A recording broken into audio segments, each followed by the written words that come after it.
was in prison, he had a dream. Now, this is what I was speaking in tongues. I want you to confirm it's true. A dream that came honorable to you before you were released 3 times one day. I remember I said that I am not going to come back into the Zimbabwean politics again, but I find myself into this political thing, mainly because there are a number of issues that were aggravating to me quitting politics in Zimbabwe. The main reason is that when it comes to politics and everything, we do political commentary, but we want to educate and to make sure that people understand what is happening in the political space. But also at the same time, you then realize that if you are keeping on and people are not understanding your mission, then you realize that I don't think it is worth it to keep on talking about this. But the reason why I came back is the issue of the prophecy of Job Sikhala. I was hesitant to comment on that because of what people were saying. They were, saying Job Sikhala, what he's doing is wrong. So I want to touch on 3 things. The first thing is that Job Sikhala going to Dr. Chiza in Bulawayo, there is first side of the story. He is the one who prophesied to him about his release. And it is natural that if somebody has received a prophecy from a man of God, they normally incline themselves to the man of God and they want to go and thank them. So that is the first thing that we must understand. Then the second thing that we must understand is that Nelson Chamisa once did this. He went to Prophet Chiza, but because he went there in 2018 to, just before the elections, and Prophet Chiza did this. The Holy Spirit is just instructing me to just pray for Advocate Nelson Chamisa, who has managed to come to our service today to worship with us. Mandigadzuma, Mandumarenda. Nobody would say anything bad to Nelson Chamisa because everyone was saying God is in it. Chamisa is going to be the incoming president. And a lot of people, even Robert Mugabe, then endorsed Nelson Chamisa. So it was an issue on everyone's heart that Nelson Chamisa was going to win the 2018 elections. And nobody has, at this point, except Apostle Chiwenga, who criticized Nelson Chamisa for going to Prophet Chiza. But everyone else, they didn't criticize him. So where are these double standards coming from? Job Sikhala received the prophecy, and then people go there. However, I must state that in all this, what I may not agree with is the issue of getting a dream about Nelson Mandela talking to Job Sikhala. To me, it is not right in the sense that there is no way in the Bible where Paul had a dream about Moses or a dream about Elijah, no matter how powerful they were in their ministry and everything. But there is no record in the Bible whereby Paul had to give an interpretation of dreams in the New Testament, or even where we saw Elijah dreaming about Moses, or where we saw David dreaming about Jacob or any other person. So what it then tells you is that any prophecy that is given or any dream that is given, it must not be talking about dead people. Then it becomes a little bit like or something that has to do with worshipping ancestors. So personally, that's where I don't get the dream or that Prophet Chiza is.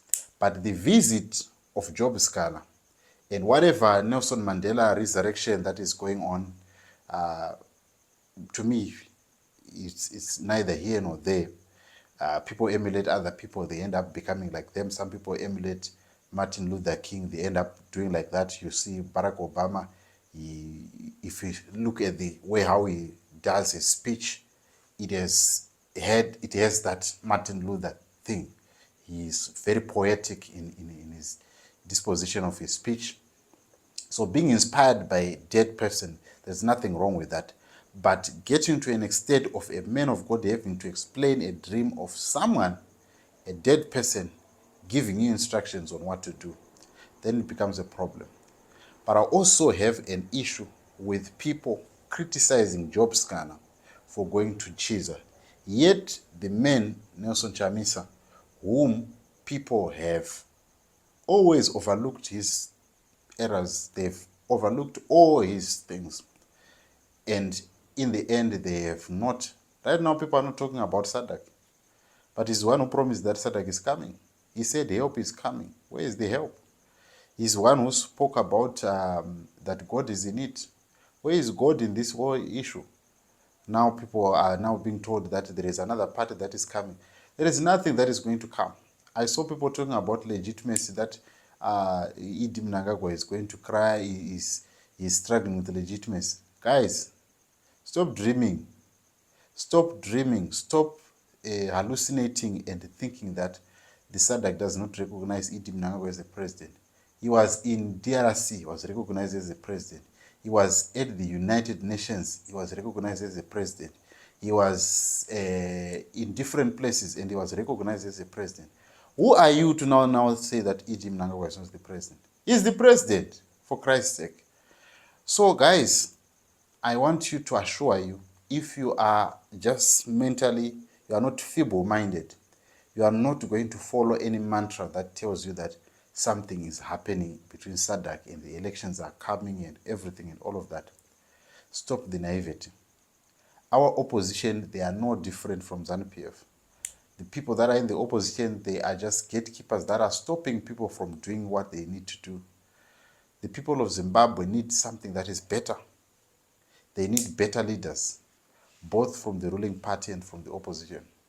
We are full of selfish people, and those selfish people are not doing anything good to the people of Zimbabwe. They are in it for their pockets, majority of them. I'm not saying they are not good people in the opposition. They are good people in the opposition. But the ones that are at the helm or that are at the top, they are very selfish and they don't want to take any advice. And that feeds into the narrative that says that they are part of ZANU-PF. They are no different. They are just the birds of the same feather. And it also feeds to the narrative that they want Idi Mnangagwa to get a third term. They want, they were warned from, they wanted Idi Mnangagwa to get the second term. So the Karanga deal is on. You guys have been hoodwinked. Why didn't they contest the elections after August 23? Why didn't they go to court? So clearly you can see what is happening. But anyway, I will try my level best, because this thing of politics in Zimbabwe, it pains me. Zimbabwe. I have been a citizen outside. I've been a citizen who have lived most of my adult life outside Zimbabwe. And it pains me that when we have people, we've got blood, we have people that lost their life for the opposition in Zimbabwe. And those people that have lost their life, they have nothing to show for it. Even the likes of Len Mojongo, who died, go and look at his lofty grave. Nothing to be beautiful about.